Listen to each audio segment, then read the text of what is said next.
Leanne Wood. I'm the chair of this committee. Vice Chair Booth, would you like to introduce yourself?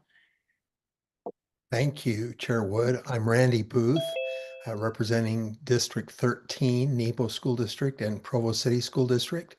And I, just as the grandpa in me, I'm representing all of these wonderful students that we're privileged to serve in the School for the Deaf and the School for the Blind. It's great to be here. Thank you. Thank you so much. Member Davis. I am Cindy Davis, and I'm happy to be here this morning, ready to get to work. Thank you. Member Longacre. Yes, Erin Longacre. I represent Canyons, and I am so grateful to be on this board. Thanks for having us this morning. Thank you. And is Member Brinton here? There you are. Good morning. Member Joanne Brinton, representing Southern Utah. Happy to be here this morning. Thank you. Perfect. All right. So just for those that are on as we move forward in our meetings, if you are speaking, please turn on your camera so that those that are needing the interpreting can see who is speaking, but also watch the interpreter. If you're not speaking, then please keep your camera off. And that way the focus will always be on the shared screen, the interpreter, and the speaker. So we'll have everybody turn off their cameras. We are going to start this morning. I have 4 public comment. Is that accurate, Andrea? We also have one more that we added this morning, Sarah Erb, at the end. So we have, I have 5 on my list. Okay, perfect. Thank you. All right, then we'll start with Roberta Dunlap. And I will turn off my camera and hopefully, I think we figured this out this time. If you're signing, that we keep the gallery view on so that the signer and the interpreter can both be seen on camera. So we'll just keep learning to do it better. Thank you for our patience with us. And I apologize for my background. This is Roberta. My kids are very curious last night.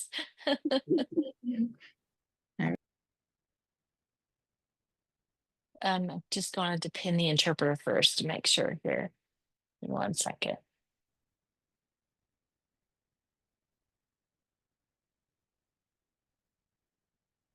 Okay. So hello, my name is Roberta Dunlap, and I am the mother of 2 deaf children, and they both go to the John Rousseau School. I wanted to express my sincere gratitude for your ongoing commitment to foster and support USDB and for valuing our comments, our experiences, and the things that we've shared for our entire community. Your dedication to truly make sure that our children receive the education services that they deserve is valuable. USDB's structure, we want to show and highlight one concern that I do have with the governance.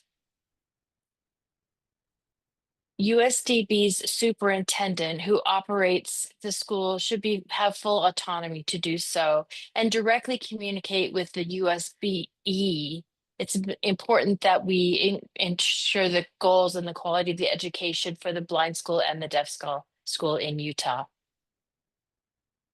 To maintain this structure, it's very important that the process of appointing a superintendent is fair and transparent and inclusive. The superintendent who is chosen and appointed to run the school through that representation is best served to have the needs protected for our state programs all over the state. With full autonomy to run the school, the USDB superintendent, should provide statewide services and have that expertise and leadership not just directly responding to the state superintendent. Instead, report directly to the board and communicate with them. And that ensures that strong oversight maintains and that protects the unique needs for deaf education and blind education here in the state of Utah. So as a parent, I have already seen how this model works for having USDB, the superintendent, collaborate closely with the associate superintendents. They oversee the operations of the deaf and the blind programs. Children receive consistent ASL communication and instruction from their educators and staff who clearly understand the specialized deaf education needs. With this current model of leadership, determining the people who are truly understanding of their children's needs. All of those things are so positive for the deaf children receiving the proper things they need to succeed. So thank you again for your thoughtfulness and your consideration and your consistent support for USDB. Your decisions are very impactful for deaf children like mine. So I do really appreciate your dedication and continued structure to allow these children to thrive. Thank you. Thank you so much, Roberta.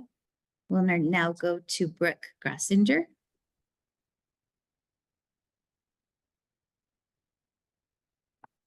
Hi. Okay, hello. My name is Brooke. I'm a deaf mom, and my daughter goes to the deaf school now at this point. Oh, give me 1 second. I just don't need the voice part. Anyway, so I want to, I have already emailed all of you my comments, and hopefully that you are all able to get my statement for today. The point is that I do want to be very clear that I focus on the deaf part. So I have mutual respect for the blind, that I would never presume to be an expert in blind education, just as they should never presume to be an expert with mine. I don't know blind education, and we need to keep those separate, please. I do want to have talk about Section 504. There are many members of my family that are deaf. As I mentioned, I am 5th generation deaf, and all of us are falling into that 504 category. We all have master's degrees, college education. We're all products of state schools, all of us. So I look at the state school that it can truly prepare us to do well in the world.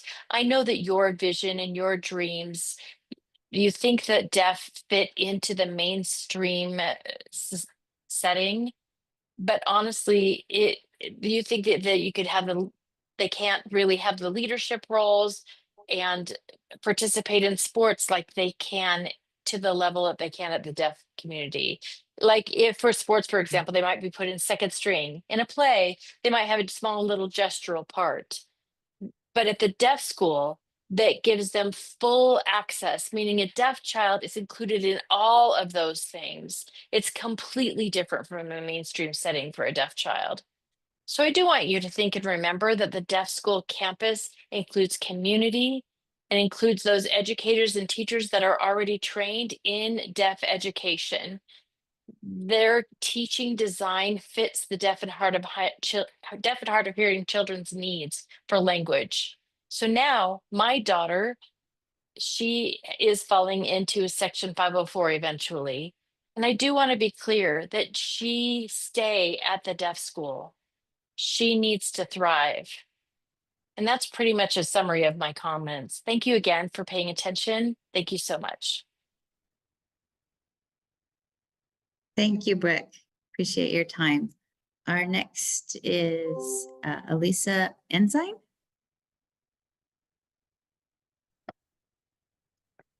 Good Hi, morning. can you hear me? Oh, Oh, sorry. no, Elise, sorry. Wrong one.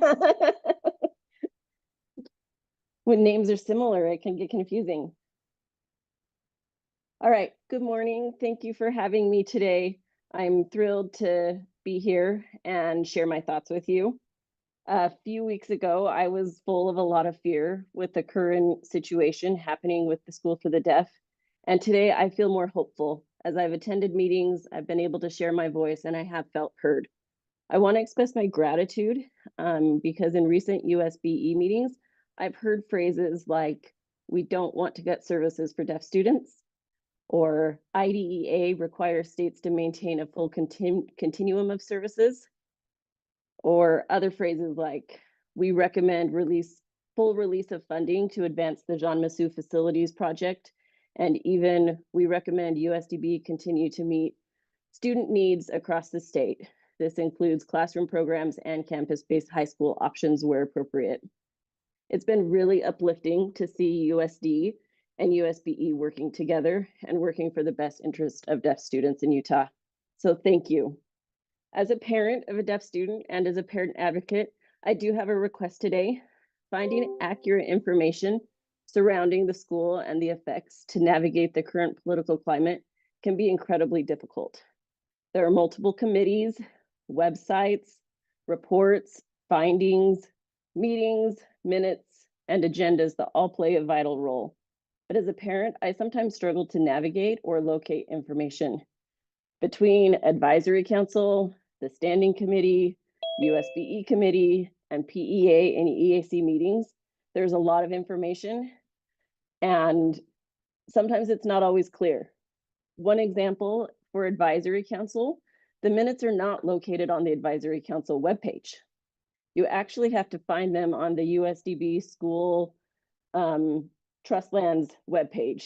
And currently, if you click the minutes there, you can only see minutes for August. No other minutes from this year are available. Another example that makes it challenging for those of us that want to be involved and make public comments, we have a lot of different points of contact. One for advisory council, one for a USDB committee, another for USBE. And if you just want to send in a message to the board, there's even a fourth email that you have to use in order to share your comments. Information is power. As a parent, information helps me trust that the school is doing right and helps me know how to advocate and support for my student. As powerful as information is, misinformation is even more impactful, and it can spread fear like a wildfire. So like you, I want to support my child and the school by being educated and up to date with accurate information. So today I ask the committee to consider new approaches to aid in informing parents and the deaf community. Ideas like a monthly meeting where superintendency can educate parents in the community, or a single point of contact for public comments or accommodations for a meeting. Perhaps creating simple social media videos that can explain applicable legislative process, or a web page with all of the information in one location, list of committees with their links, dates of meetings, locations of upcoming meetings, how to find minutes from past meetings, all available reports listed in audit reports and used in the legislative sessions or other announcements. As a parent, I again express my appreciation for your recent efforts to do right by deaf students. And I add my commitment to continue to support you and the school in giving the students all the resources they need to reach their full potential. Thank you. Thank you, Elisa. Appreciate your comments. All right, our next one is Alyssa Nelson. Hi, can you see me okay? Yep, looks great. Thank you. Sorry about that mistake earlier. My name is Alyssa Nelson. I'm a parent of a student that attends Utah School for the Deaf. I've been following the recent committee meetings, and I'm greatly interested in decisions being made and impacted for my deaf child, as well as other deaf and hard of hearing students across the state. Today, I'm here to express my gratitude to the Utah School for the Deaf and the Blind Committee and the Utah State Board of Education Committee. In the last few weeks has brought great hope to myself and other parents of deaf children to see USDB and USBE working together to maintain an effective deaf education program in Utah. Thank you for the recommendations to ensure students in 504 and multiple disabilities can continue to receive services at USDB. Thank you for advocating that limited high school programs are not in the best interest of our children. The slogan "Better Together" has been important in the deaf community in the past few years. I want to thank you for working with us during this time of transition for USADB, and have no doubt when parents such as I of deaf children, the deaf community, USD administration and staff, and the Utah State Board of Education and our state legislature work together, everything is better for our children. Thank you.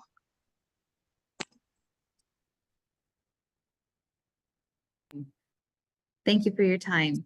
And our final comment is Sarah Erb.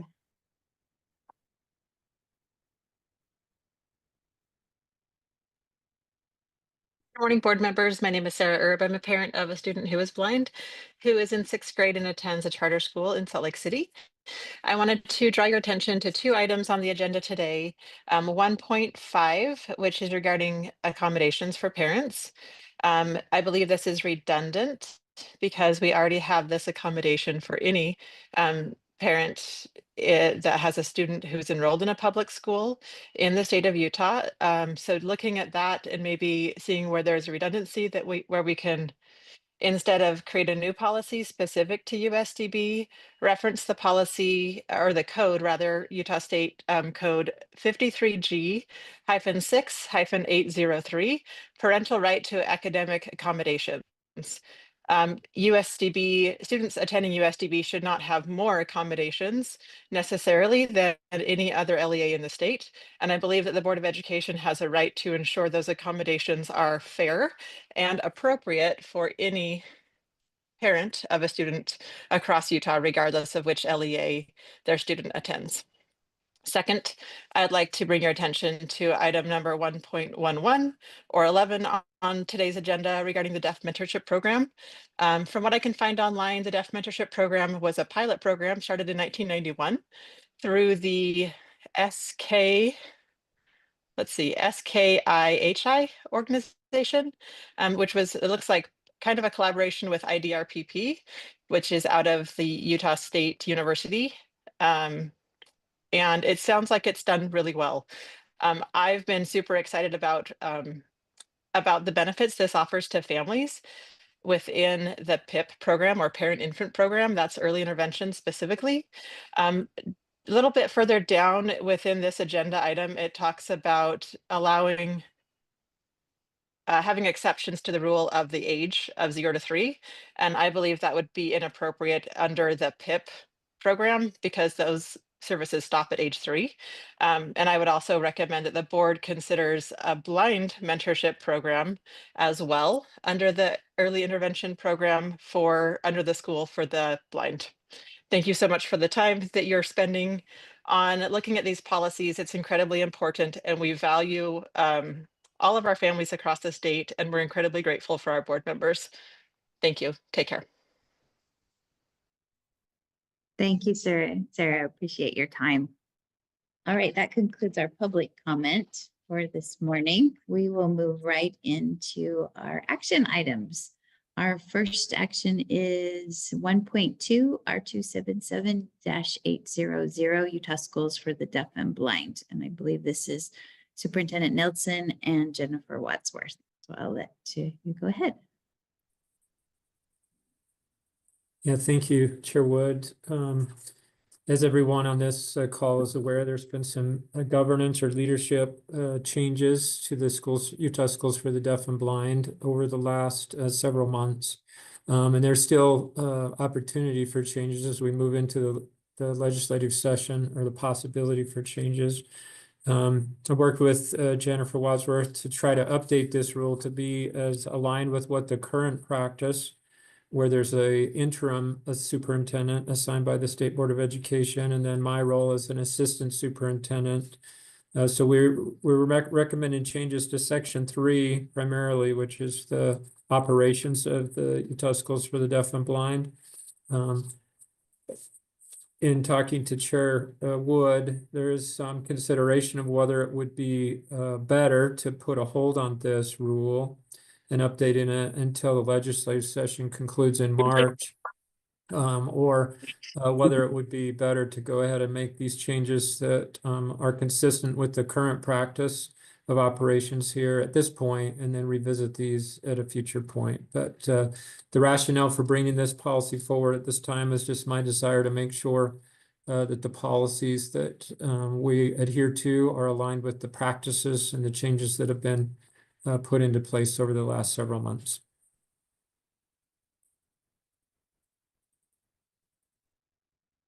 Thank you, Superintendent Nelson. So this is a discussion for the committee. As we had our prep meeting this last week, there was this discussion of knowing that there are changes going to be coming. I know there's at least 3 bills that will probably be working with USDB, function, governance, whatever. Do we have any comments or thoughts on waiting to make changes, knowing that then it would go to the board and then probably have to come back in the spring once the session is complete? But I'll leave that to board members if you have anything to offer on that. Member Longacre. Yeah, if we foresee many changes coming through this next legislative session, I would vote to wait, but I will do the will of the rest of everyone else. That is just my 2 cents. Thank you. Member Davis?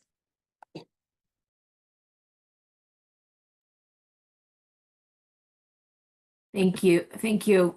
I'm a little concerned about consistency, honestly. We've had some big changes and I fear if we put a change in now, then it changes again over the session the next 3 months, then we're going to change again. This feels like a lot of back and forth, a lot of whiplash. I mean, I'd rather stay the course probably, and then make a big change when we know what we're dealing with.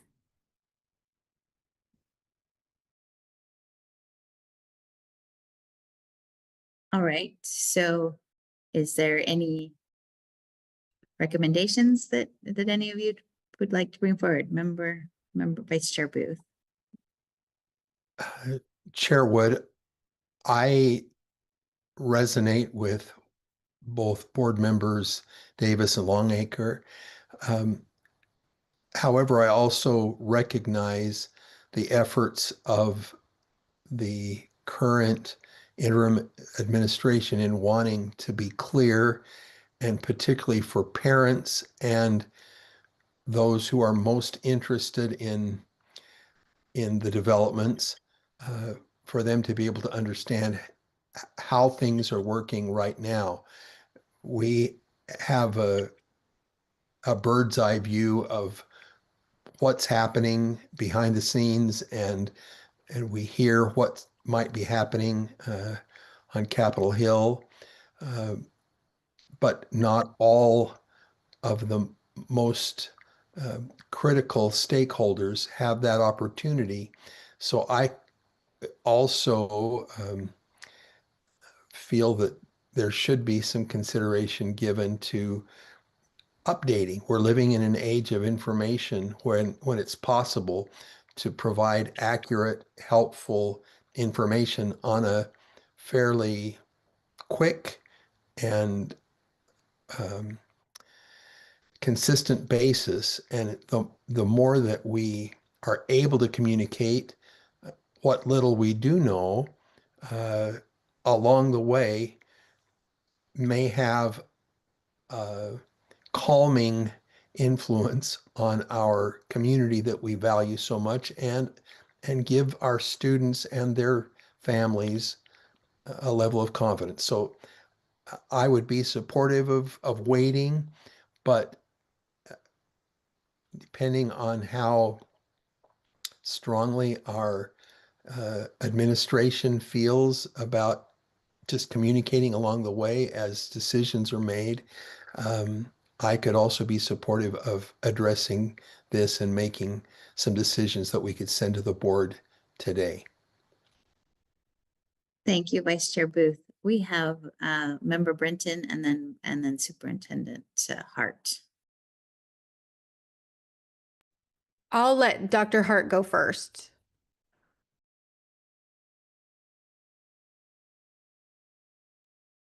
Dr. Okay, Hart. I just wanted to flash my face. I know I'm supposed to take it down, but I just wanted to say hello. I want to be really clear that the leadership. Actually, Dr. Hart, can you keep your camera on while you're speaking? That Oh, that helps them yes. know. That helps them know that who's speaking. Thank you for that. Yeah, I want to be really clear that while there's a lot of movement, a lot of action, in a lot of ways, much is changing, but much is staying the same. There is no proposal that changes the role of the associate superintendents. They are still in charge of their schools, and no proposal changes that in any way. So that is something I just really want everybody, I want on the record and everybody to be aware of that. The other, the thing that I wanted to address about what Member Booth was talking about was, we had this very conversation yesterday in the superintendency here at USBE. And by the end of the day, we were able to get the credentials for the USDB website to the right people so that we can assist the USBE agency, can assist the USDB in communicating and making sure that the information is accessible and available in a more convenient fashion. So I just wanted to share that following the board meeting on Friday, it was something that we heard then, and we discussed internally in the agency some strategies. And by the end of the day yesterday, we had made some real strides in that area. I too share that concern. I understand that for many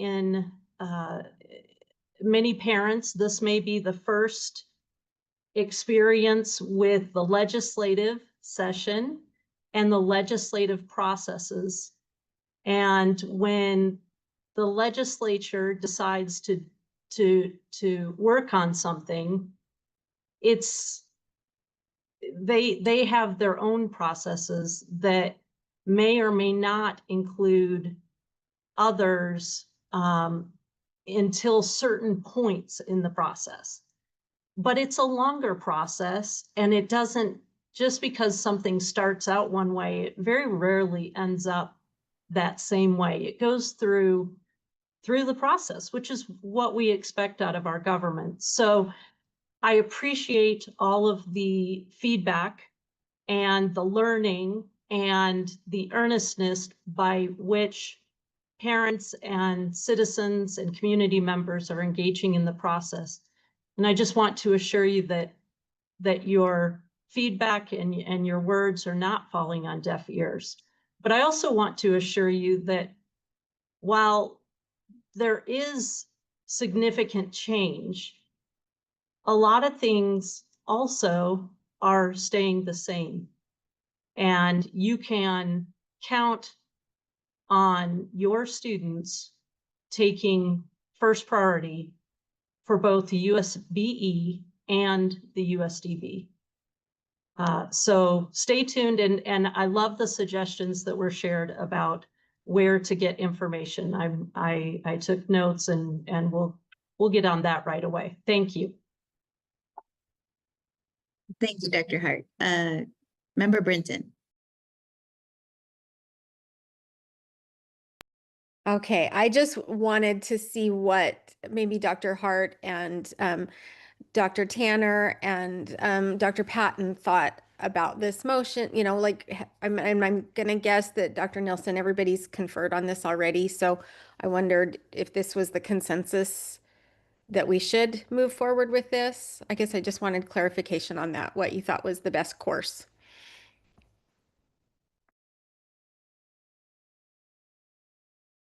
If you want to speak to that, Superintendent Nelson, or if our associates have any. Yeah, I'm desire happy to weigh to. in. Yeah, let me make a comment or two, and then perhaps Dr. Tanner or Susan Patton would like to comment. From my perspective, I'm just mostly interested in making sure that that we're aligned with our practices and our policies, and that's true beyond just the discussion of this policy, this 277800. You know, since I've been here working, assigned to work with the Schools for the Deaf and the Schools for the Blind, we've been misaligned with this policy, and so it makes me a little uncomfortable. But I recognize that my assignment here and the work that the configuration that we have right now is under the direction of the board and Superintendent Hart. So whether that's extended, that period of time is extended, that we move forward to wait or not is inconsequential in terms of the day-to-day work that we have going on.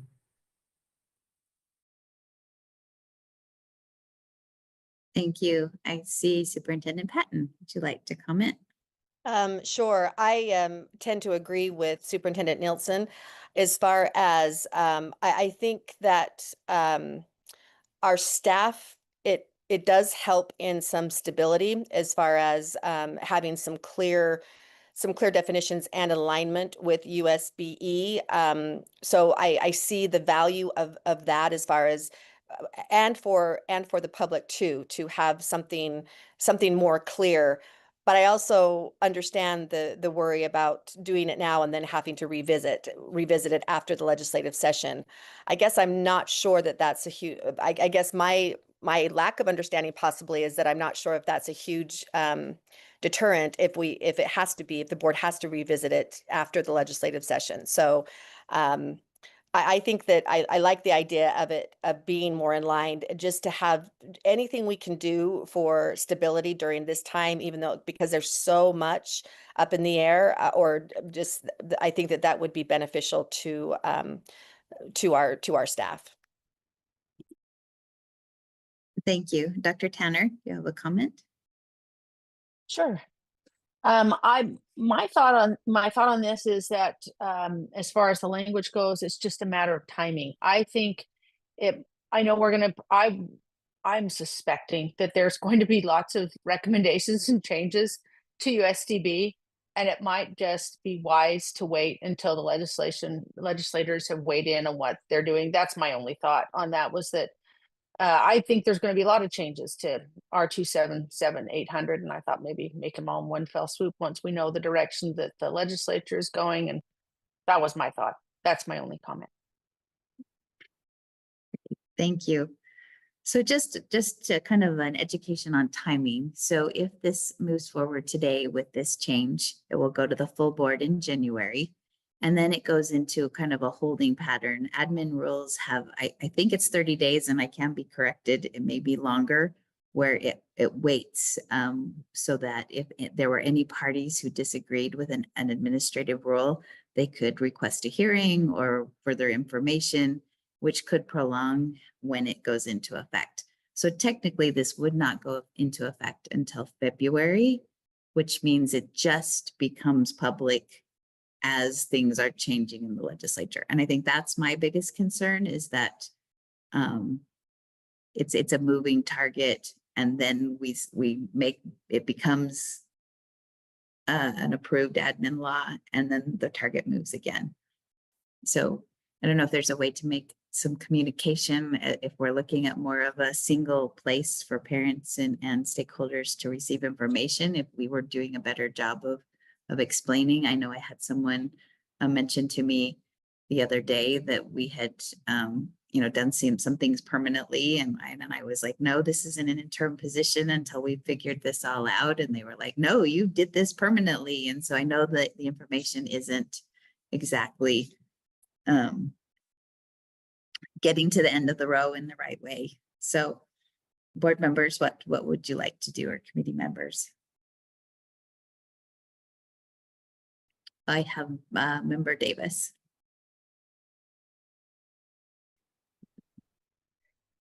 Thank you. I'd like to make a substitute motion to postpone until after the legislative session with a recommendation that a message be put online explaining what our current process is. I thought admin rules was actually 60 days, but regardless, 30 or 60, by the time whatever we do here then goes through January board, then has an admin rules waiting period, then we're already at minimum a month into the session and may have to turn around and change it again. And I'm a little nervous to put too much in stone until we work some things out. And I know we've made some recommendations to the legislature, and those could be included in the message online, but or just whatever's a brief, clear explanation of the process that we're in right now, and that we fully anticipate to continue the work on this as we continue to partner with the legislature during this upcoming session. All right, thank you, member Davis. So we have a motion to postpone with some accompanying messaging to allow our stakeholders to understand what's going on. Member Booth and then member Brinton. I resonate well with the proposal that board member Davis has made. I would just encourage us, though, to find that means of communication. If we're going to wait, I think it's helpful to the legislature to see that we're not just on hold waiting for instruction. We are governing, because that's what administrators and boards need to do in order to meet the needs of the children that we have the responsibility to educate. So we're not just sitting here waiting until they make decisions. We are making interim decisions based on the very best information that we have available to us, working directly with parents, working directly with the children, working directly with the schools. We are not sitting here just waiting to be told what needs to happen. We happen to have some very qualified individuals in this meeting and in other locations in the School for the Deaf and the School for the Blind who know what needs to be happening. And so as we communicate clearly, that could be helpful to the legislature, in addition to the recommendations that we've already sent to them, to know that they don't have to reinvent the wheel. The wheel has already been invented and we're moving just fine. We appreciate the opportunity to be taught and schooled in how we might more efficiently or more effectively do what we need to do. But efficiency is not always going to be what's best when it comes to the specific needs of these very special and valued students. So I love the idea of communicating and waiting to actually solidify policy and send it through administrative rules. But I also want the legislature and all of our constituents to know that the interim administration and our assistant superintendents, associate superintendents for both the School of the Blind and the School of the Deaf are moving along and kids are still being educated and good things are happening and we're solving problems. And we will continue to do that into not only the foreseeable future, but for years to come. Thank you. Thank you, Vice Chair Booth. Member Brenton. Well, I see the wisdom in what both Member Davis and Member Booth have shared. I think that we are just a little premature to move forward on this. And I really like Member Davis's substitute motion that we postpone, but also include messaging and incorporate what Superintendent Nielsen said. This is not going to change the day-to-day.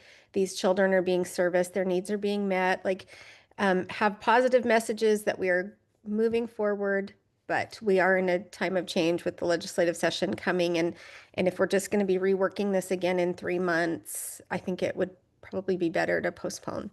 That's my thought.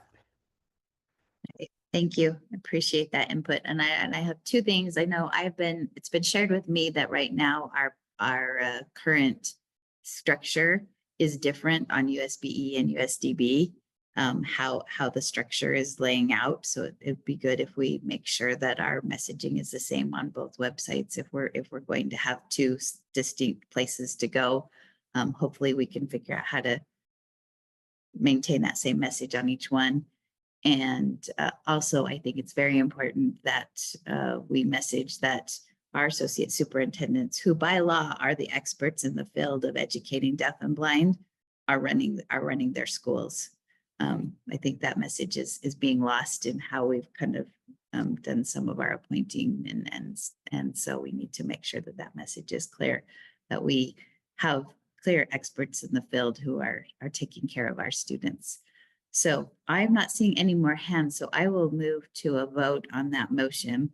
The motion from Member Davis was to postpone until after the to postpone our 277-800 discussion until after the legislative session and make a statement of the interim structure and process for the public on both USBE and USDB websites.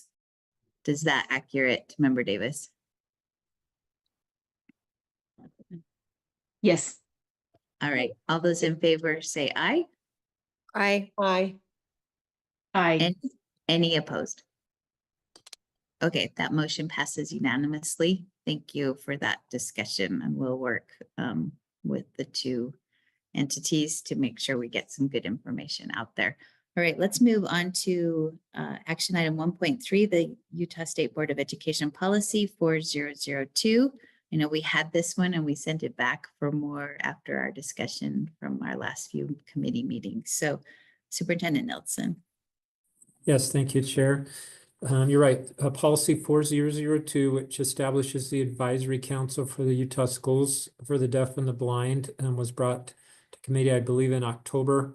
At that time, the committee responded to some public comment about a desire to provide more opportunities for parent engagement, particularly related to the role that the Advisory Council plays in their function as the school community council. We took that back to the Advisory Council. They established a subcommittee that helped draft the language that you'll be reviewing today. That then went forward to the full Advisory Council in their most recent meeting, and the council approved these recommendations without changes from that point. So again, originally we were addressing some concerns that came out in the internal audit around the Advisory Council and the number of times per year that they should meet and have been meeting. And so in section 2, we changed, we just added 2 words instead of shall meet 10 times per year, up to 10 times per year. Additionally, we brought language from another board policy in related to their role as a school community council, just for consistency's sake. And then the new language that you'll see down there is under section 4. During the discussion about the Advisory Council's discussion about parental engagement opportunities related to the school community council function, there was also discussion about engaging with our parents who have students who are receiving services through outreach. So you'll see under section 4A-D, it's a new language to include 2 members who have children receiving USDB outreach services. And then 4 section C, is the council's recommendation about engaging parents from parents of students who attend one of their campus programs, remembering that school community council or the school land trust funds are generated, that revenue is provided based to schools based on student enrollment in that school. So those funds are specific to campus programs. The permanent trust funds, are also known as the enrichment funds. Those are applied to students across the state, deaf and blind students, regardless of their students' enrollment option that they've selected. So I'll go ahead and pause and turn it over to the committee for a discussion and vote. Thank you, Superintendent Nelson. Do we have any comments? Member Brinton? Yeah, I just have a question. I think these are good suggestions, but my question would be with the deaf-blind parents to have the same number of deaf-blind parents as we have representing deaf parents, parents of a deaf child, and parents of a blind child. Proportionately, how many deaf-blind students do we have compared to deaf students and blind students? Should it be equal representation? I guess that's what I'm asking. Yeah, it's a great question. Our deaf-blind enrollment at the end of November was 22 students on our campus programs. Our blind student enrollment is 225, and our deaf student enrollment was 343. Okay, so that seems to me like it would be disproportionate representation for them to have an equal number on the council. Is there any thoughts as to why it's the same when they have so many fewer students represented? We have Superintendent Patton. Would you like to speak to this? I would, thank you very much. Yes, I think that, and I really, Board Member Brinton, I don't know that this is just my own thoughts, so I don't have like a formal answer for you. Our deaf-blind families or children have very, very unique needs as far as they're in another different kind of category because they have both of the hearing loss and the vision loss. And so I think that in the past, and I would agree with this, is that they're always so underrepresented anyway, in everything that happens. And so we wanted to make sure, or I think this was my assumption anyway, that they had a voice. And they also participate in a lot of both the deaf community, the deaf activities and the blind activities as well. So those are just my thoughts, personal thoughts. Thank you. Dr. Tanner, did you have something to add to this? I did. If I remember correctly, when we were having this discussion at the advisory council, the changes that were being proposed that Superintendent Nielsen has read indicates that there will be representation from each of the schools, if I can remember, like the schools. And I believe, and that's for the subcommittee, that's the red language there. If we scroll down a bit, thank you so much. Right here, was it going to be 2, 2, and 2? I thought it was, and it looks like it's different than I'm recalling. I thought it was that they would have a representative from each of the programs. So like there would be a representative from JMS, one representative from KBS, a representative from EDS, and then there would be one from the blind school. I think that was, but I could be wrong, but that was my recollection. I thought that that's what the red language said. And I apologize. It doesn't look like it's reflecting that, but I thought that's what we were talking about, so that it was representative of more of a school community council. So maybe I read that wrong. I'll let Superintendent Nielsen address that. I maybe misunderstood. Yeah, Dr. Tanner, I think you're reflecting to some conversations that happened as they were fleshing out their recommendation from the subcommittee. At one point, they talked about whether they identify specific slots for each campus. In the end, they left that up to ensuring that these slots are filled by parents of students who have a child on at least one of their campuses. And then the Board of Education, because the board would appoint these members, they could take that into consideration, campus representation. And we also know that we have a large attendance here in Mill Creek, on our campus. And it's also the primary meeting location for them. But in the end, they recommended what you see here is the parents are parents of children who are on one of the USDB campuses. There wasn't, Board Member Britton, to your point, I don't recall specific discussion from the advisory council members about concern or a thought about balancing disproportionate based on student enrollment, specific to parents of deaf-blind children. May I ask a follow-up? Yes, go ahead. So, and this is just my thought. I actually, because this is for more the piece of the advisory council that's representing more of our school community council type work. And so I actually think there should be more deaf representation on there, because not to say to diminish the others, but I do think the larger community is the deaf community. So obviously I'm the superintendent of the deaf school. I just think there should be more representative for the deaf, just because there are a larger portion in most of the school community council. School community council is governing the funds that are given for students enrolled in the school. So I know, now that I know that information, I would say that there should be more deaf. I don't know what percentage to recommend at this moment, but I think there should be more deaf representation, deaf parent representation. Of course, you would expect that from me, but. All right, thank you. All right, committee members, do you have any recommendations, motions to this action item?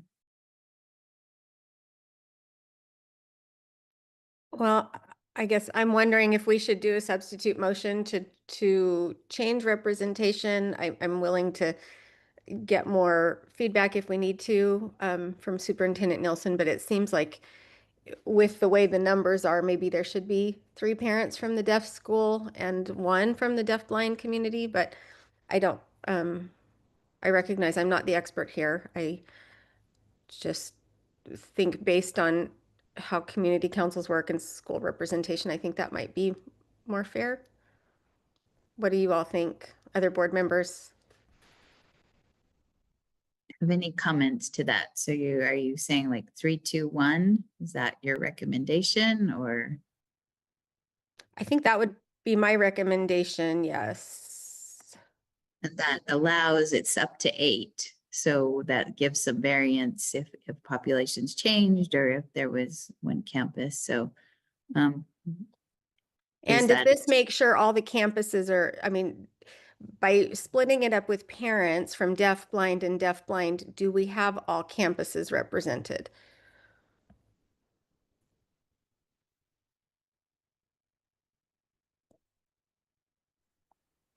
What would be the recommendation from the superintendents?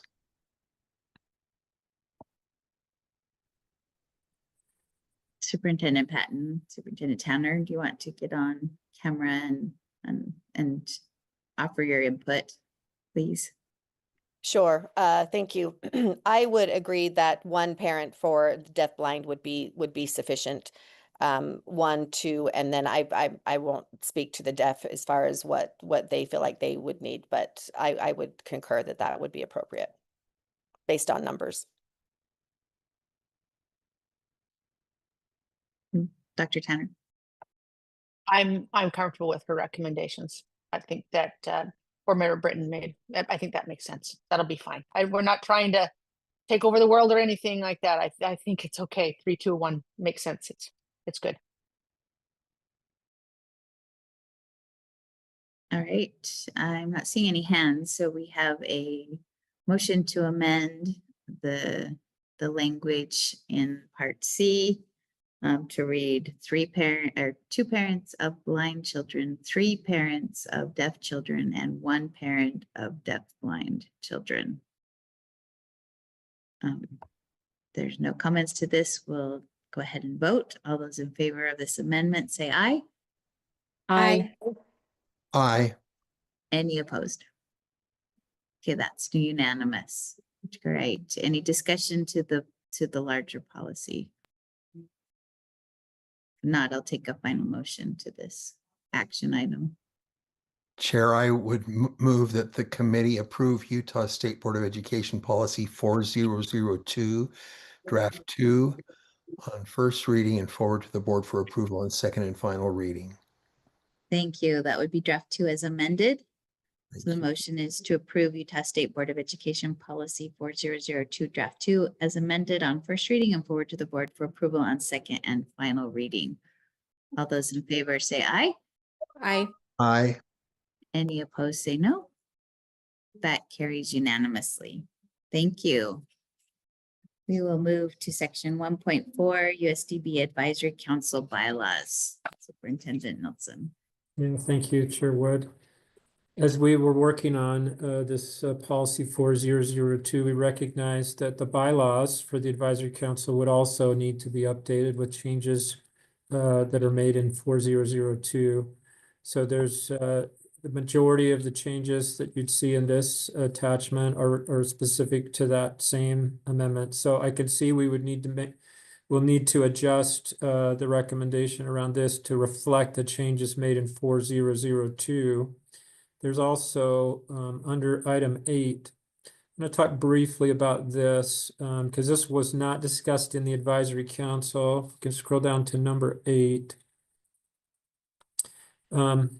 You know, the board appoints members to this advisory council, has full authority for that. And we currently have 2 vacancies on the advisory council where we're trying to find applicants. We've received 1 application that the board will consider in their January executive session for the full board for appointment, but we continue to strive to appoint members to this advisory council. You see here we're adding 2 new members of children receiving USDB outreach services.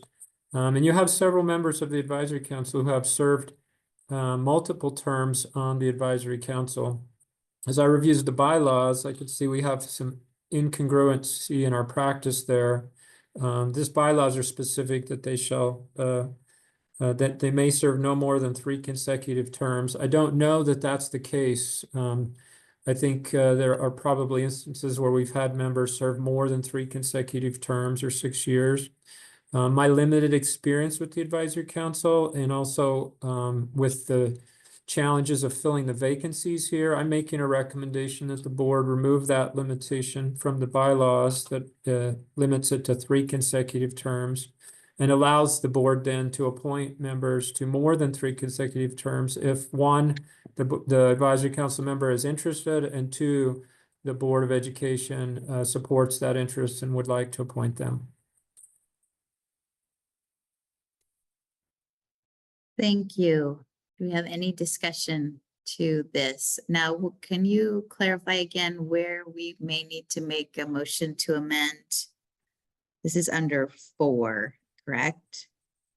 Yeah, you'll see there under 4.4, we have 2 parents of children that are deaf and blind, and then under 4.3, 2 parents of children that are deaf. In your most recent motion, you changed that on policy 4002 to 3 parents of children who are deaf and 1 who are deaf blind. We can just make this consistent. So if your motion coming out of this agenda item is just to make this these bylaws consistent with the amendments to 4002, I think that would be sufficient for us to prepare a draft 2 for the full board in your January meeting. That sounds good. All right. Yes, Superintendent Patton, go ahead. Thank you. I just want to bring up one aspect of the deafblind parents with 1 representation for the purposes of a school community council, and then another purpose of being on the advisory council. The deafblind student population is very low on our campus programs. It is higher. It's around 140 students, which again is not a great deal of population. However, the needs of deafblind students are are overlooked a lot because of the very, very low incident disability that they have. So I just want to bring your awareness to that. Also, our students with deaf blindness have, there's a lot of them that have multiple disabilities, and then there are other ones that don't have the multiple disabilities. So there's a huge spectrum with that as well, that one parent might not be able to meet the needs of the entire stakeholder group or parent and student population. I just wanted to bring your awareness to that. So as it looks right now, we continue on the advisory council, we have 2 members who are blind or parents of a deaf-blind child. So we maintain that consistency in the advisory council, which is who primarily has that role of the enrichment funds, where we would only be reducing the number regarding those small amounts. And we have to acknowledge that the trust land funds that we're talking about are quite small comparatively, because we have few students on our campuses. So that would align with kind of the proportionality on campus. So are you comfortable with that? Yes, I am. I just Okay. wanted to make sure that everybody had the awareness of the demographics there. Okay, perfect. Thank you. Dr. Tanner. I just wanted to, I thought if anybody had any concerns about the questions about removing the term limits, I wanted to concur with what Superintendent Nelson's been describing. It has been, as someone who's been here for a long time and been involved with the advisory council when it was even the institutional council, I can tell you it's extremely hard to fill those positions. And I think the recommendation that he's put in there, or the team has put in there to recommend to the standing committee, makes sense, because it still allows for that exchange if needed be. And it also says if there isn't someone and they are interested in continuing on and the board is interested in them continue on, we're allowed that freedom to do so. So I just wanted to give my support for that language. It's very helpful, I think, to the running of the advisory council. Great, thank you. And I think we can see that the guardrails are still in place, right? There's still a limit of 2, so they'd have to be renewed every 2 years. So there's still that, checks and balances. It already had said that they will continue in office until expiration of their term and until their successors are appointed. So we were already allowing them to stay, and the board still has that ability to appoint. So there's a lot of guardrails in place to make sure that we're getting, but these especially these community members who serve on advisory council are so committed to this population and ask such amazing questions and really do their homework. So I'm not seeing any board members with comments. I will seek a motion to this action item if someone sees fit. I can go ahead and say that. Okay. Am I just reading the red? Yes. Okay, so I make a motion that the committee approve USDB Advisory Council bylaws and forward to the board for the final approval. Should we add in that language to and align with the changes to board policy 4002? Can you add that in there? Okay, sure.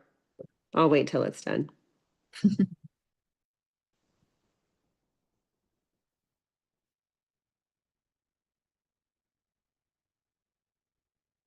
Perfect.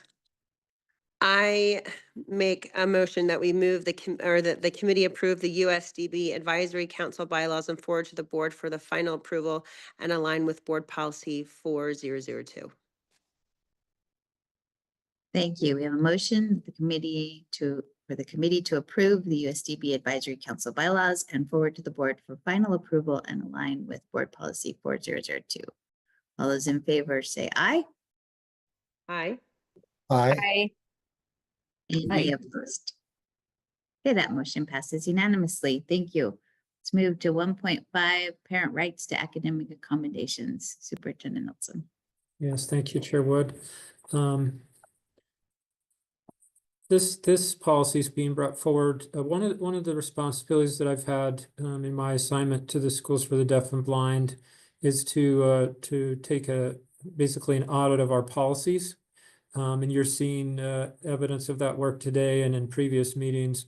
One of the policies that I found as I reviewed all of the Schools for the Deaf and Blind policies and also searching for policies that were missing was this parent rights to academic accommodations. There was a document on our policy page that referenced these some of these rights. It had been posted when 53G6-803 was originally passed, I believe. This is our attempt to create a formal policy that's aligned with 53G6-803. I want to point out under right above section 4, this is a question that will come up from time to time with various individuals. There's a statement there right above section 4 that states the parental rights above do not include all rights that may be available to parents. So that's just a nod to the fact that this policy is a byproduct of 53G6-803, which articulates some very specific rights to accommodations that we as parents have for our children in our public schools, but doesn't infer that this policy includes all of our rights. So we bring this forward to the board for consideration. And again, as a result of our internal audits of our policies and a desire to ensure that we have an active parent rights to academic accommodations policy in our policy manual.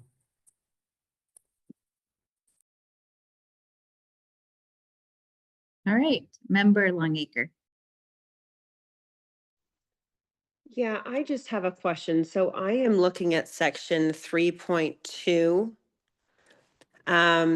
It says USDB will make its best efforts to allow parents to exercise these rights, but may deny a request for accommodation that, if I can just draw your attention to 3.2.10, it says to excuse a child from participation in statewide assessments. So is that telling me that if a parent opts out of a statewide assessment, that USDB could potentially say, no, you can't do that? No, because the 53G 6-803 actually specifically includes assessment there. I believe this language for all of these is pulled out of the statute that talks about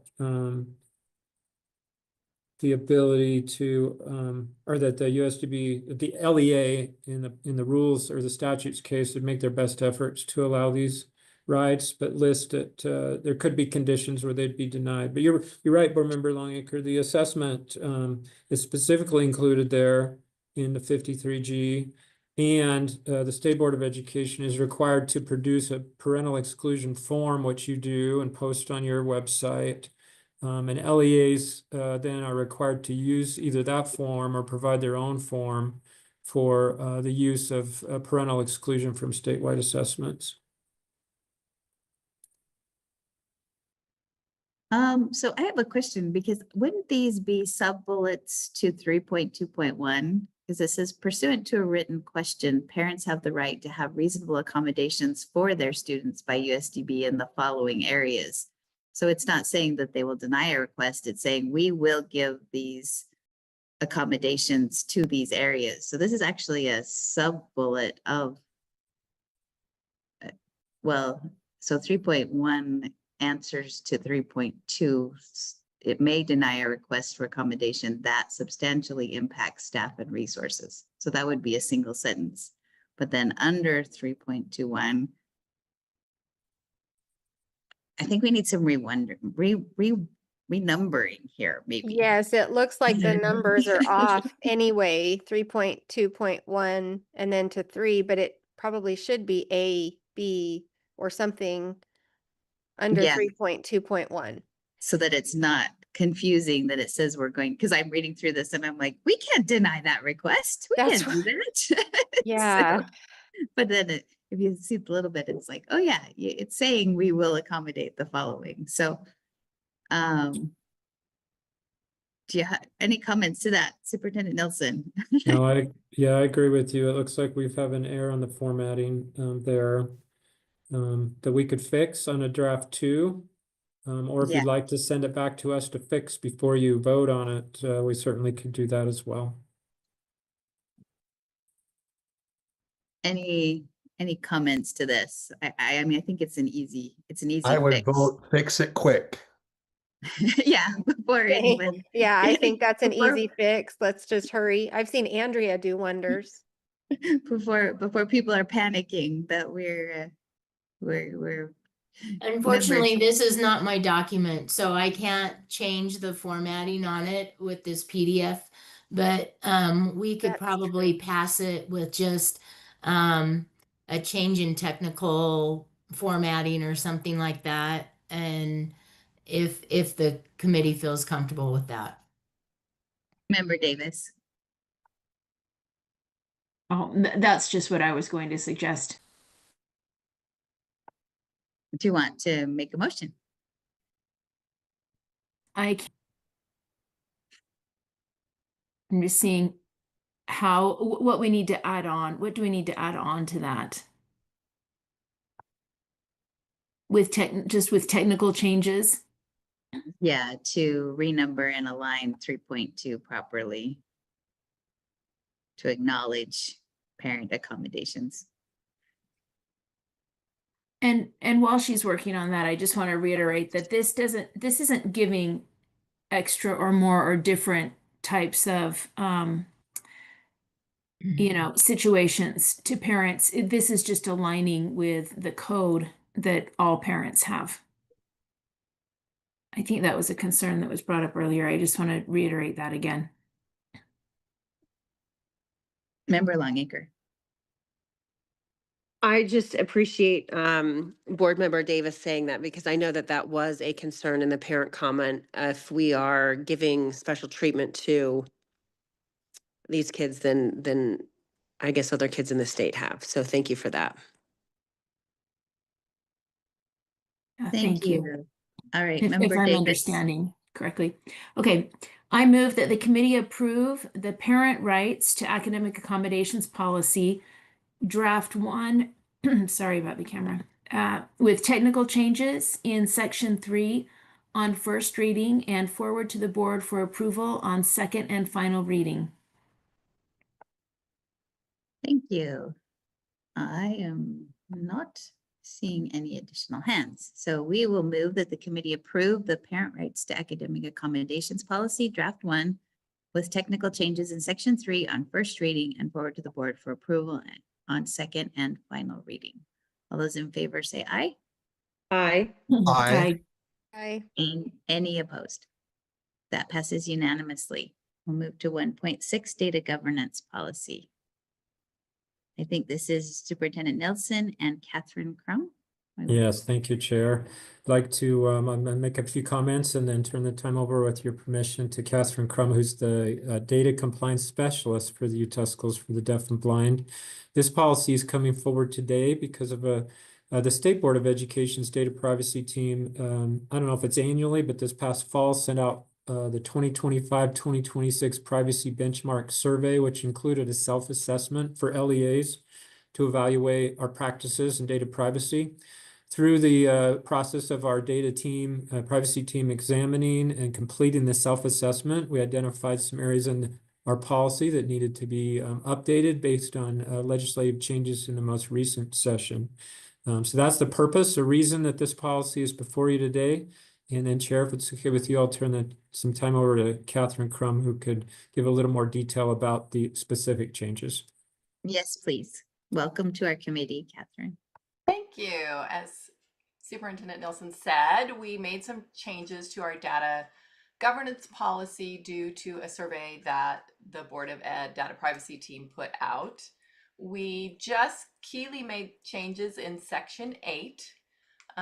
It was made really to strengthen clarity of our data sharing processes, to improve our vendor accountability, stay aligned, obviously, with the privacy guidance that we got from that survey. The goal was to remove some ambiguity, to create some consistent pathways for decisions and reinforce our student and staff protections. So the actual changes that were made will be there on the document you're seeing. We clarified 8.1. That really all that was changed there was just to tie in the Utah code of that data sharing. We streamlined 8.3.2 to simplify access and approval steps. We did add 8.4 due to that survey outlining requirements for online services and contracts. And then we also added 8.5 to formalize vendor auditing and security review expectations for those vendors. So these updates really just reflect our current practices, increased transparency, and ensuring that we remain tightly aligned to what USBE's standards are moving forward. So I'm happy to answer any questions, and I appreciate your time.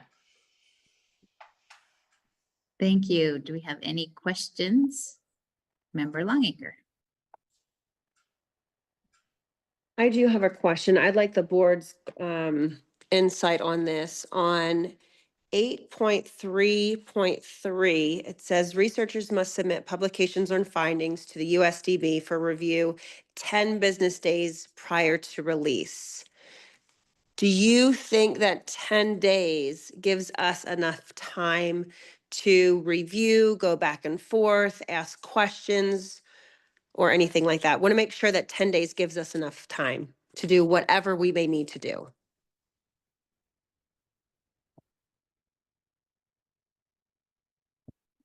Do we have any staff with any guidance on that? Especially if we're releasing research, if there's anything that's being done that might be released, that would not align with our normal backup and such times. I know this is what's been in there, but do you have any staff that could speak to that?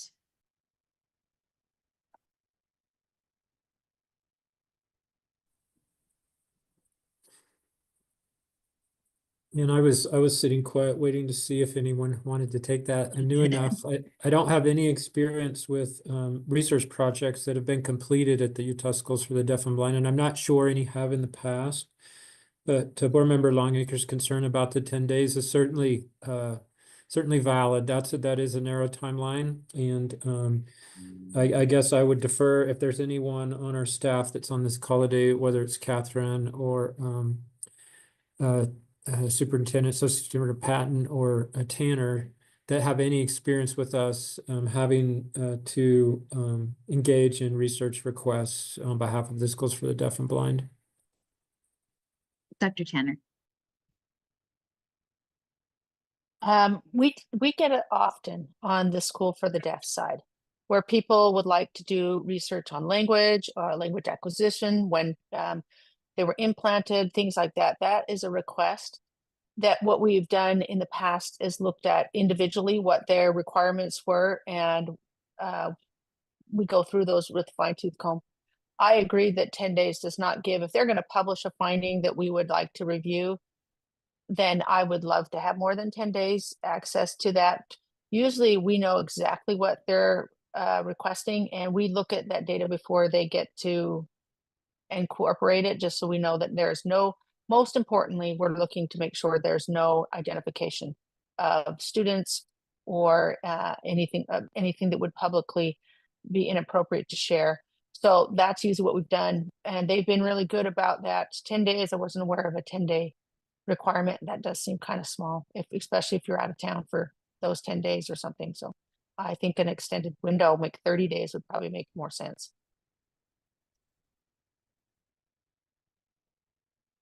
Thank you. Member Brinton. I think 30 days is better as well. I was just going to suggest that too. Would you like to make that motion? Sure. I will make was it a substitute motion? It's Or just an do I- amendment. Okay. Yeah, I you're mean, just striking 10 and replacing it with 30. okay. I'd like to strike 10 and replace it with 30. Okay, we have a motion to amend line 8.3.3 to strike the number 10 and substitute the line 30. Is there any discussion, board members, to this? If there's no objection, we'll just do that. Is there any objection? Okay, that's passes without objection. Any other discussions? Member Longiger, did that help you? Go ahead. Yes, that did. Thank you so much. I do have another question. 8.5, it says the audit, USDB will conduct periodic audits of third-party contractors. I love this idea. I think it, keeps third parties on their toes if they know that we're going to audit them. But what does periodic audits mean? I would like to maybe put something in there where we're at least auditing them once a year. What does periodic mean? Or how often is periodic? Dr. Hart, can you speak to that from our audit perspective? Would once a year be a Sure. challenge? Well, so interestingly, there's some, oh, hold on. There is some legislation or proposed policy that is coming forth. And I was just looking for if it was policy or I think it was a recommendation from the privacy advisory group that's going to be in front of the state board for consideration. I wonder if you might want to, I know nobody wants to table anything, but being in alignment with what USBE may or may not, if they decide to take that recommendation and, but I also think it's reflected somewhere in, I think a legislator or two were interested in it as well. So in this particular space, I'm thinking that there are some mandates that are coming about third-party vendors. Now, if you looking just at the 8.5, periodic audits, that's up to administration. It's up to the school leaders might have noticed, you might notice a different login system, or a vendor might have, there's lots of buying and selling of companies in the ed tech space. And once a new vendor takes over, you might want to reevaluate. It's just kind of squishy on timeline. You don't want to limit yourself, but they can be very time consuming and resource heavy with personnel required. So I just would hesitate to put any more of a finer point on it. But I applaud the committee and the school for bringing this forward. This is a real area of concern where our students' information is at risk. Member Longacre, do you have any follow-up to that, or? No, I hear that on all levels. I get it. We don't want to burden our staff or anyone else who would be conducting these. I like to keep third-party contractors on their toes, knowing that we're looking at you. We're looking at you. But thank you for that comment. All right, one question I have for Dr. Hart, if it's coming out of our data privacy recommendation, would that be coming to the board soon, or is there no time frame on that yet? That's a board leadership decision. I don't believe it's been agendized yet. I believe they had a meeting and the results of that meeting hit my email. I think it was this weekend. So it'll be coming forth for board leadership consideration for an agenda. However, if my memory serves me correctly, it's also going to hit the legislature. So we might be seeing a draft bill here pretty soon, mandating it. So, you know, it's the same as so many issues in the month of December. You know, how much do you move forward and, you know, business can't stop in its tracks, and you want to show that you're taking care of business. You don't need the legislature to take care of business for you.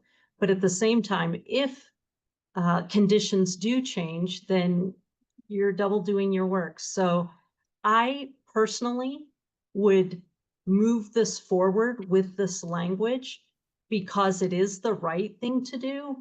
And then just know that whether it goes through the legislature, or it goes through the board, or it goes through both, by the time it hits a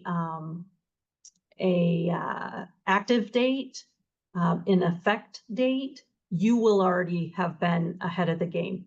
I personally, any schools that I'm affiliated with, this is what I recommend, regardless of what's in law or policy or board rule or law. Great. And noticing the difference between what we did, the very first one we were talking about was an administrative rule. This is a policy. And That's aren't policies, we can amend a policy.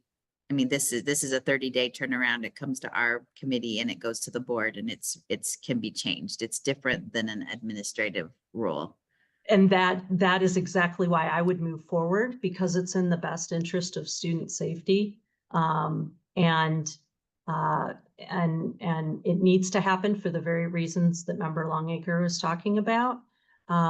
We should be holding our ed tech software and any contract, quite frankly, to the highest level of scrutiny and making to standard. And I would move forward with it, knowing that there might be additional requirements coming forth as well. Great, thank you. Member Davis. I'm ready to make the motion. Please. Can I get the language back up on the screen? Thank you. I move that the committee recommend or that the committee approve the data governance policy draft 1 on first reading and forward it to the board for approval on second and final reading. Thank you.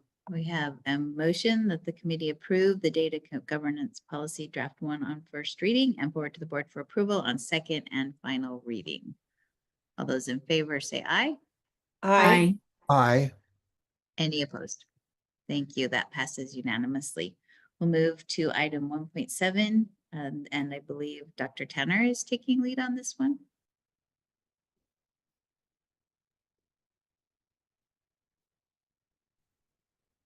Hi there. This is a new policy. So as we learned from board member Bogdas, I will get this underlined for them for the full board. But this policy is intended to address a requirement that was issued a while ago, and we just discovered it as we were looking through our policies. The language access policy tells you how you have to notify, where you post things. It asks for limited English proficient community members. And so we have to have a plan that says how we are going to make sure we notify, where we're going to put it, how, you know, all the responses that we have to have. If you look down here, this, so if you go down just a little bit more, there's our definitions.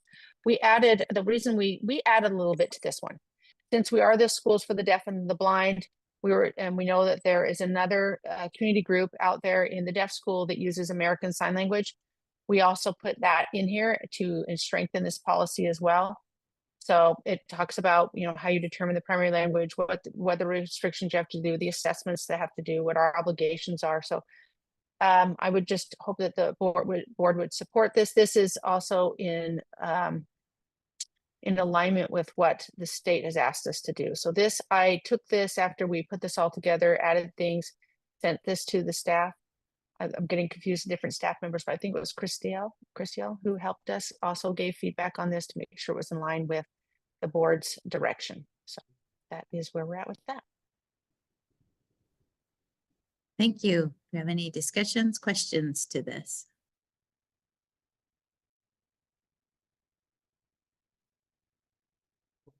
Yeah, not seeing any hands. Do we have a motion?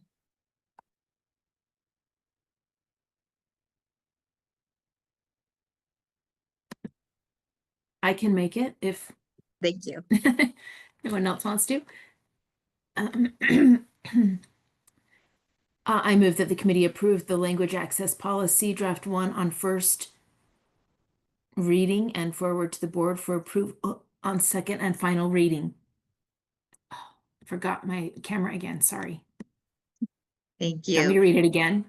No, you're good. Well, I'll go ahead and read it.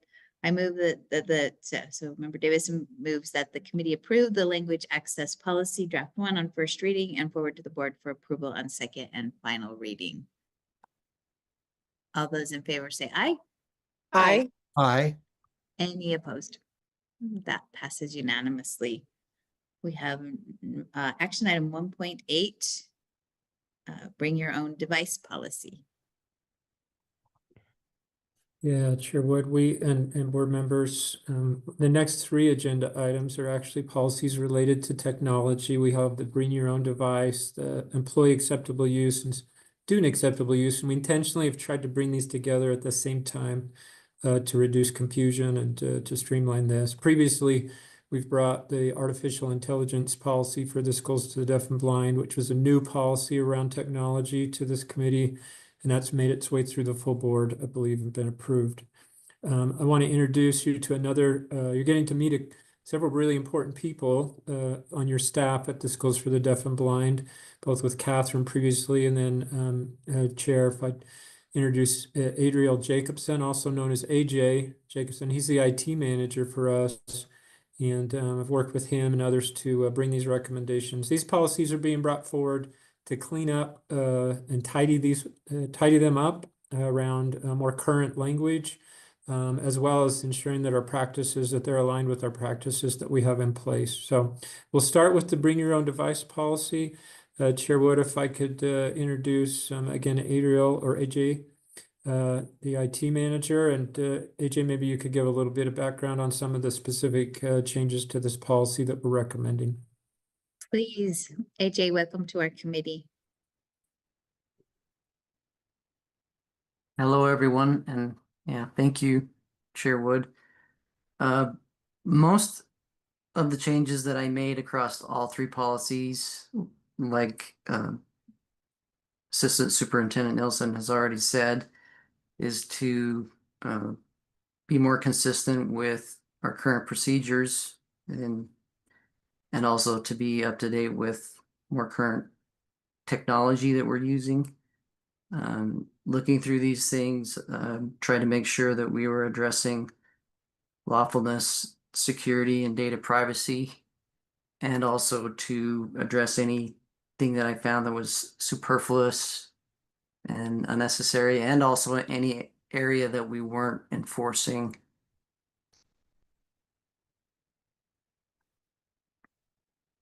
And that would be the case across all 3 policies. So I'm happy to answer any questions that anyone may have with the changes that I've suggested. Great, thank you. We have Board Member Brenton. Yes, if we could look at 3.6, I am just wondering why this is being struck. Washington County just had an issue where we found inappropriate quizzes popping up on Google Chromebooks through games and unapproved websites that were targeting the school sites and showing up on kids' devices at multiple schools around Washington County. And so they sent out a letter reiterating, like, you're not supposed to be on games and only approved websites at school on your Chromebook. So I'm just wondering why this is being struck.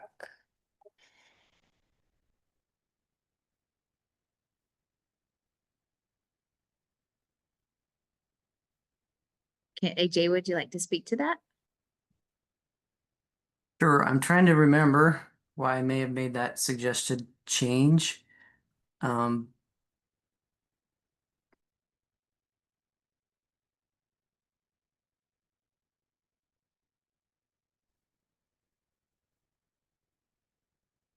honestly, I apologize. I'm not able to remember. Um, I would need to look at the suggestion that I made and what note I may have put with it. Yeah, because I just wonder if we could put that back. I think it would be good that they're only on safe approved websites and that games are for specific reasons. What we were finding in Washington County too is games are often becoming a babysitter in the classroom rather than being relevant education games. And so they asserted that they were only supposed to be on e-games, but I'm not sure how it works at USDB. So I'll Okay, I do remember why I made that suggestion, and that is because this is a BYOD, bring your own device. We don't have the ability to govern or dictate what the student is doing on their personal device. So that was the reason why we made that change. So it's one of those areas in which we don't have the ability to enforce it. I noticed, Catherine, you had a hand up where you just, did he answer? Yeah, I was just gonna say that was why he made that change. I thought that's what the reasoning was. Okay. Member Brenton, any follow-up?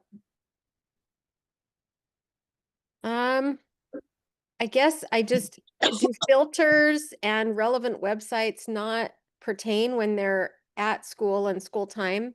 Do we really have no say with their own devices?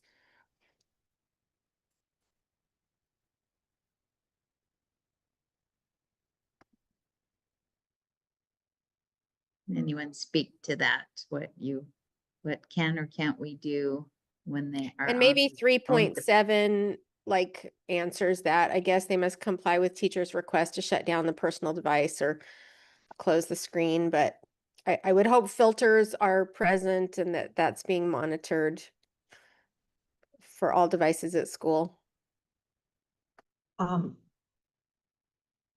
Absolutely, we have to comply with auditing every year for SIPA compliance, which includes having filtering at all levels. So even if a student brings their own device, it's filtered. It's actually more heavily filtered because we don't have the ability to do certain things or have certain controls.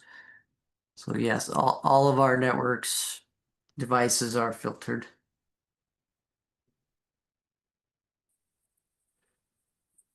Thank Chair you. Wood, can I make a comment as well? Yes, please. So this committee will be considering the student use or the acceptable use policy for students shortly. And there are a list of prohibitions to the student themselves rather than to the device. One of those is they're prohibited of using non-educational games. There's a list of other things there. So I wonder, to Board Member Britton's concerns, if when we get to the acceptable use policy for students, which is more related to their behaviors with technology than the actual device that they have, if the concerns will be satisfied at that point.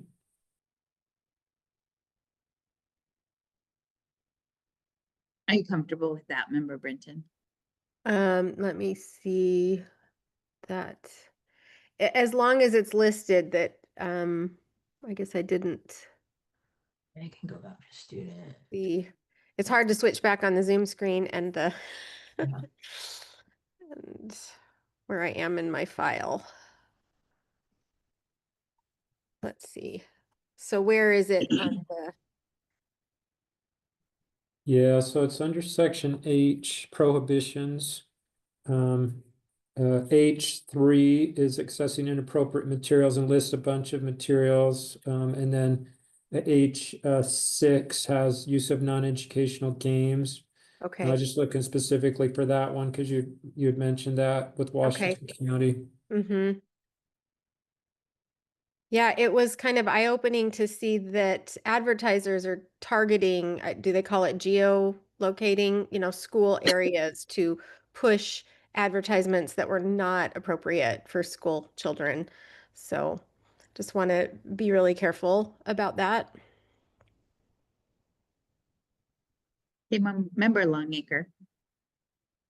And I apologize for this question because it's probably been discussed, but since I'm new on this board, if you can just tell me, bring your own devices. So, you know, when my kid goes to school, their Chromebook is, he uses a Chromebook at school. It's issued by the school. What kind of devices are not issued by the school where kids would have to bring their own in? Superintendent Nilsson, do you want to speak to that or phone a friend? Yeah, let me take a shot. I know that we provide, we have a number of devices that we provide to students, Chromebooks, iPads, and then there's a bunch of assistive technology devices that you might find in our school setting that you would not find at least the prevalence of in other schools. I believe this policy, and AJ can correct me if I'm wrong, is put in place for the times when we have students who want to bring their own device, who for whatever reason, and they have a computer, a laptop that they use that they want to bring from home that's their own, and introduce it into our environment. And this policy establishes those parameters. But we do have a large number of devices that we check out to students over time. Okay, one more thing. Thank you for following me on this, but it seems like with the Washington County experience that I just had, we found out that there's really no way to filter the internet completely with filters at the school. And so I guess I worry about this with devices that don't have filters, that again, like how careful are we that it's only school approved websites and that not just gaming sites, because gaming sites are a real problem. They are a target for kids on school properties to influence and put inappropriate material, advertisements for games and things. So Member Bridget, are you speaking to the student policy now? If you're talking about games and sites, or are you wanting something more? Sorry if I'm. Well, I know this is going back and forth from two different policies, so I'm not sure. I just want to ensure that kids are safe, that we're very careful about approved websites on school time, on school property, regardless of what device they're using, that they should only be on approved websites or things during school time. Okay. Dr. Tanner has her hand, so I'm going to have her speak, and then let's make sure we're working with the right policy at the right time. I hope that my comments will help bring some comfort. One of the policies I think we worked on last year is basically an internal policy that was recommended about phones in the classroom. And so because those are the ones that I'm most concerned with, that the students are getting on those in the class, because we filtered our stuff and we know what they're looking at, but we don't allow them in the classrooms. We keep them away from, I think maybe that was one we discussed at this committee earlier, but I just remember it was a few months ago. Anyway, but I hope it brings some comfort to know that we don't let them use those devices when they're in the class. They probably would have them at recess or lunch, but we try to pull them from them during the day, because it's not only are they looking at stuff, but it's such a distraction to the class, and we need their eyes on us in order to actually even instruct. So we created that policy. Gosh, I wish I could give you a few months ago, but I know it was discussed. But I hope that helps, because we have share the same concern. We don't want them on games. We want them paying attention in the classroom. And so we did create that policy to address that. Okay, thank you. I'll rest that now. All right, so let's make sure we are on the bring your own device policy. And I would take a motion if someone would. Chair, I would recommend that the committee approve the Bring Your Own Device BYOD policy draft 1 on first reading and forward to the board for approval on second and final reading. Thank you, Vice Chair Booth. we have a motion to approve the bring your own device policy draft 1 on first reading and forward to the board for approval on second and final reading. All in favor say aye. I Aye. Aye. Any opposed? That passes unanimously. All right, our next one related to this is item 1.9, employee acceptable use policy. Superintendent Nelson. Yeah, thank you for your patience as we work through these related policies. And again, as AJ said, we're just trying to tidy up language. You'll see there's also some additional clarity around monitoring, which is in section 5.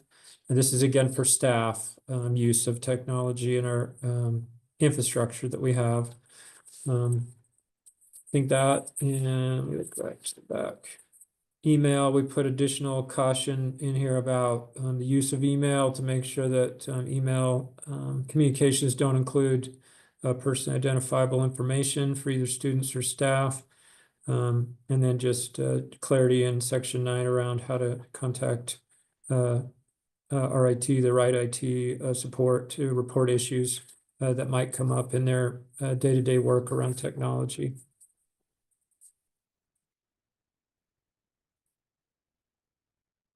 All right, we have Member Davis and then Member Britton.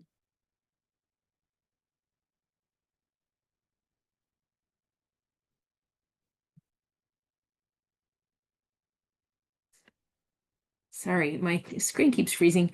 Well, I have a motion, but I also had one quick question for something that Superintendent Nielsen said about sending personal information in emails. I mean, don't we have opportunities or options for encrypted systems? Because sometimes we do need to talk about a student in an email. And I know students with IEPs and such are considered confidential, but was that, sorry, I can make the motion first if you prefer, Chair Wood, or I can ask the question first. You're muted. Sorry, I'm at the Capitol and there's beautiful music running through the Capitol rotunda. So I don't know if anyone else is hearing it, but I'm like, you're all getting your Christmas concert today. Did someone want to speak to? Yeah, I'm gonna ask if AJ can talk about the encrypting. I know within the USBE environment, using Microsoft Outlook, I know how to encrypt those emails. I'm not as familiar with the Gmail email system that we use at USDB. So AJ, maybe you could talk about encrypting, and then I would also just highlight that we have some systems in place for sharing personally identifiable information, secure file transfer systems as well, in those necessary cases. Yes, thank you. We currently use a service called Virtru, which allows users to encrypt to ensure that encryption is being used end to end and only to the intended recipient. Okay. And all of that works fine within the language of this policy. It does. And it is Okay. also mentioned that we train all new users how to use that, and it's part of their onboarding process. Great, thank you. I'll go ahead and make the motion. Great, thank you.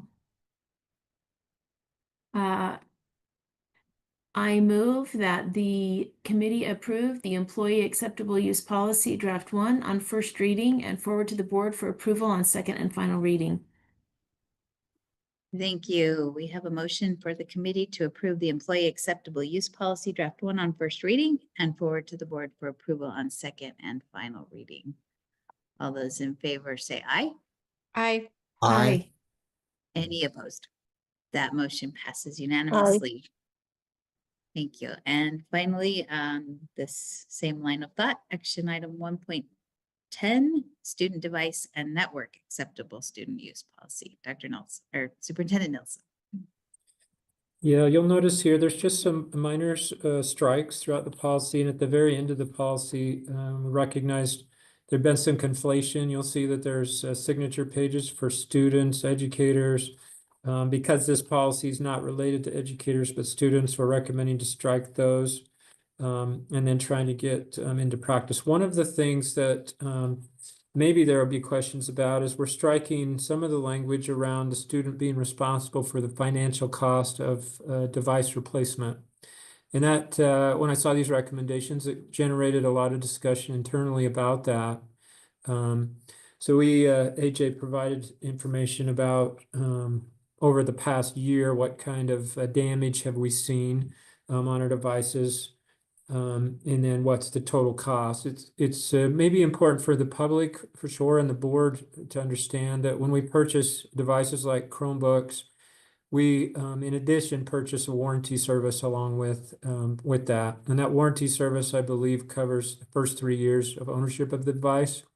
So when a device is damaged or broken in some way, we're able to recoup that utilizing the warranty that we've already paid. And so we haven't had a practice of charging students or parents for lost or stolen devices. It's also noteworthy that all of our students receive free lunches on all 3 of our campuses. We don't participate in the National School Lunch Program on our campuses. And I only bring that up as you consider whether it's appropriate to strike this language. And in addition to the fact that we have not been in the past charging students and parents to recoup costs for repairs to damaged or lost or stolen items, that we have some significant financial need related to many of our students as well.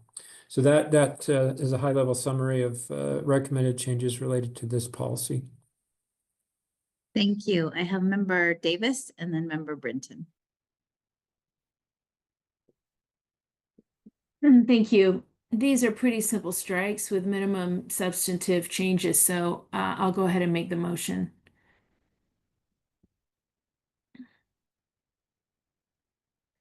I move that the committee approve the student device and network acceptable use. Well, Yes, we'll still have discussion after the motion's on the table. Member Britton, were you? Yeah, do you want to, let's let Member Britton and then I'll come back well, to you. I noticed first with this document that it's not numbered and formatted the same way as the bring your own device document. There's letters instead of like 3.2.1, 3.2.2. It's got letters and Roman numerals. So do we want them, does it matter that they're not formatted the same? And then also, I just wonder if we strike anything about responsibility for devices, does it send the message, should there be a little something in there that, so that students are being careful with devices and feel responsible? That was all. Is that a change you want to make or you just? I wanted to ask your advice on if you think that they should be formatted the same. Should we make a motion to just reformat it so that it looks the same as the other documents? That would probably be a technical change. Okay. So if you wanted to add that into your motion, Member Davis. Sure. Any discussion on those lines that are were struck?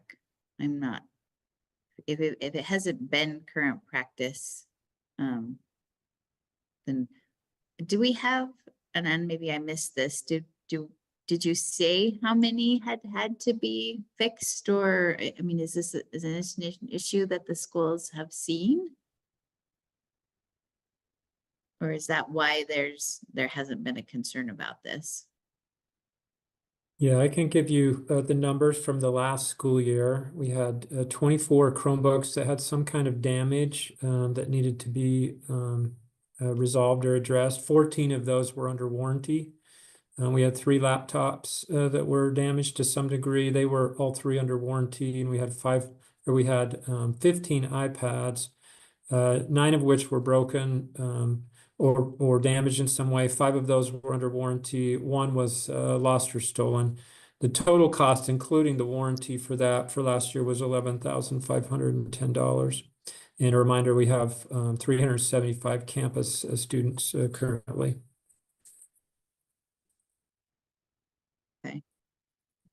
Okay.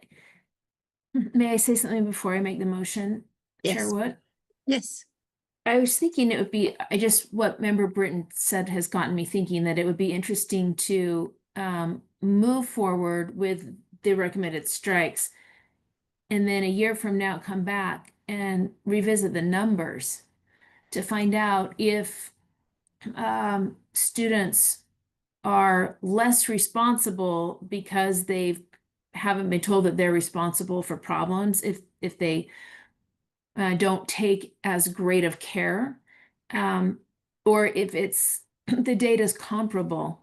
I just think it will be interesting to know if these types of policies increase student sort of ownership or responsibility, or if they don't. I'm curious to find out, actually.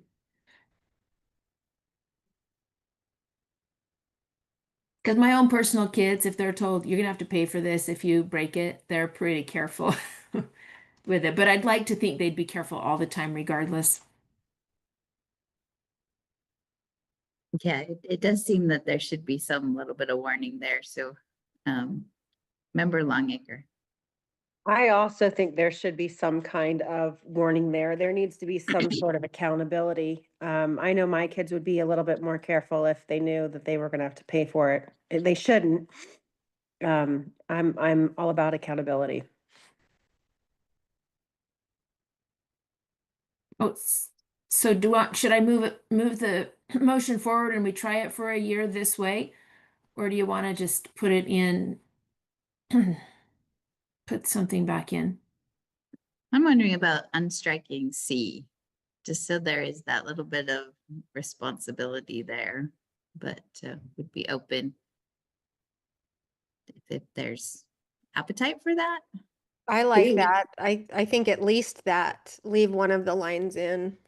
And being responsible could look different ways rather than financial. It could be service to the school, helping with cleaning something, hours, I don't know, but something that helps them feel responsible. And that still gives a little flexibility. Like D and E are pretty fixed costs, but C allows a bit of flexibility, I think.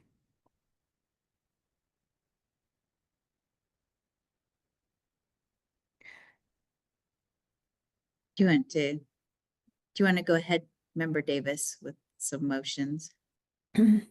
Yes. All right. Let me see how to say this on the fly.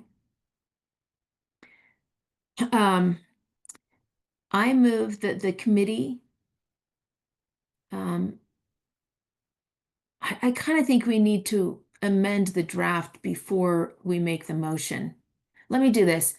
I move that we unstrike C. What's the number in front of C? All right, we have a motion to unstrike letter 10C on draft 1. Is there any opposition to that? I think we can do that without objection. And then are there any other, Member Brenton, did that satisfy your concern? I think so. Okay, so then I think we're ready for your final motion, Member Davis. I move that the committee approve the student device and network acceptable use policy draft 1 as amended, including technical changes on the first reading, and forward to the board for approval on the second and final reading. Thank you. All right, the motion is to that the committee approve the student device and network acceptable use policy draft 1 as amended, including technical changes on first reading, and forward to the board for approval on second and final reading. And I have been given notice that we have to have our board policies numbered the same so that there's a specific way that they be done. So thank you, Member Britton, for bringing that to our attention. Superintendent Hart, I noticed that did you have a comment? I was just ensuring that that was part of the technical changes. Okay. I think we're all on the same page. Thanks for keeping us in order. Hands are down, so all in favor say aye. Aye. I I And any opposed? That passes unanimously. Thank you for the discussion. All right, we have one final action.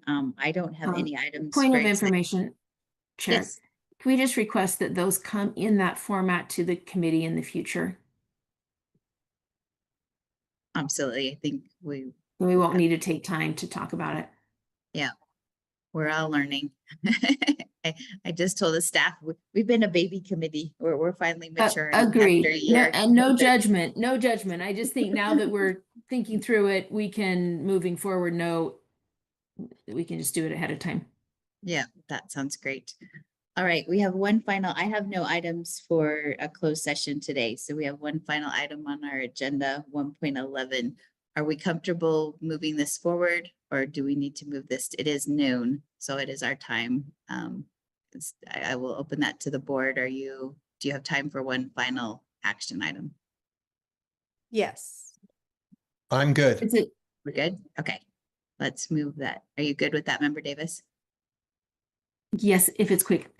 Okay, all right, we'll go ahead. Dr. Tanner's ready to talk to us.